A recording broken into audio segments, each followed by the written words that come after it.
नमस्कार, आप देख रहे हैं जी न्यूज और मैं हूं आपके साथ जीविका सिंह। सुबह के 7:30 बजने वाले हैं और हम हाजिर हैं एक खास शो मेरा गांव मेरा देश लेकर आपके साथ। आपको गांव से जोड़ने के लिए हमने एक खास कार्यक्रम की शुरुआत की है। ये शो आपको आपके ड्राइंग रूम से निकालकर सीधे गांव तक पहुंचाएगा। जी न्यूज पर आप सुनेंगे ग्रामीण भारत की आवाज, लेकिन सबसे पहले आपको दिखाते हैं ग्रामीण भारत के मुख्य समाचार।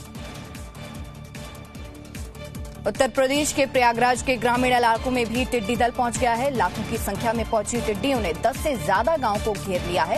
गांव के पेड़ पौधों पर जमे टिड्डी दल को देखकर किसान चिंता में है। किसानों ने हालात से निपटने के लिए सरकार से तुरंत मदद की गुहार लगाई है। राजस्थान के बारां के गांव में एक बार फिर लाखों की संख्या में टिड्डी दलों ने हमला कर दिया है। टिड्डियों के हमले से किसानों की चिंता बढ़ गई है। किसान अपने परिवारों के साथ बर्तन बजाकर उन्हें भगाने की कोशिश कर रहे हैं। फसलों को बचाने के लिए किसानों ने सरकार से तुरंत दवाओं का छिड़काव करवाने की मांग की है। पंजाब के बरनाला जिले के गांव चीमा में नहर की दीवार टूटने से किसानों की कई एकड़ खड़ी फसल बर्बाद हो गई। किसानों का आरोप है कि हर साल ऐसी घटना से 250 एकड़ के करीब खड़ी फसल बर्बाद हो जाती है। किसानों ने नहर विभाग पर नहर की सफाई न करवाने के आरोप लगाए। किसानों ने तो आत्महत्या की भी चेतावनी दी है। मध्य प्रदेश के नीमच में सरकार की योजना लोक चित्र अभियान के तहत स्व सहायता समूह की महिलाओं को रोजगार मिल रहा है।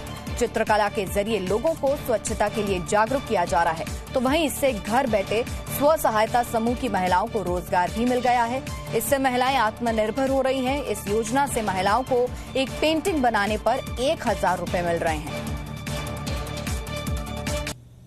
बिहार के समस्तीपुर के लखनपट्टी गांव में लौटे प्रवासी मजदूरों के लिए मनरेगा योजना संजीवनी साबित हो रही है। प्रवासी मजदूरों को अलग अलग सरकारी योजनाओं के तहत उनके पंचायत क्षेत्र में रोजगार दिया जा रहा है। अब इन मजदूरों पर रोजी रोटी के लिए गांव छोड़कर जाने का कोई दबाव नहीं है।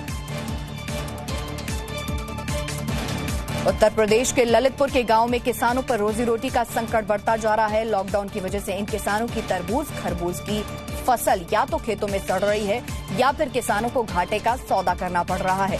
दुगने दाम पर बीज खरीदना पड़ा, लेकिन फसल 3 से 4 रुपए किलो के भाव में बेचने को मजबूर हैं ये किसान। हरियाणा के पानीपत के बिजौल गांव के पास ऑटो और लोडिंग 3 व्हीलर की टक्कर में 2 लोगों की मौत हो गई। ऑटो में बैठे 2 लोगों की मौत के बाद लोडिंग 3 व्हीलर चालक मौके से फरार हो गया, लेकिन पुलिस ने 3 व्हीलर को कब्जे में लेकर चालक के खिलाफ मामला दर्ज कर लिया है। झारखंड के कोडरमा में उरवा गांव में कोरोना वायरस से बचाव के लिए बकरों और मुर्गों की बलि दी गई। इस दौरान सोशल डिस्टेंसिंग की जमकर धज्जियां उड़ाई गई।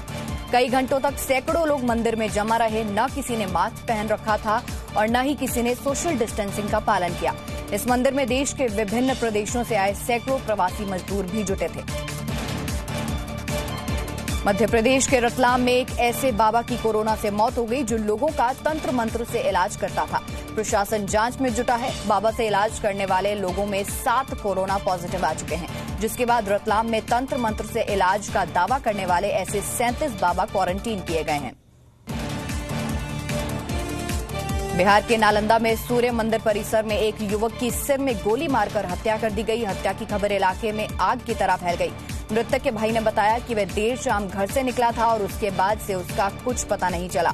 उसे फोन भी किया गया, लेकिन उसने रिसीव नहीं किया। पुलिस हत्या के मामले की फिलहाल जांच कर रही है।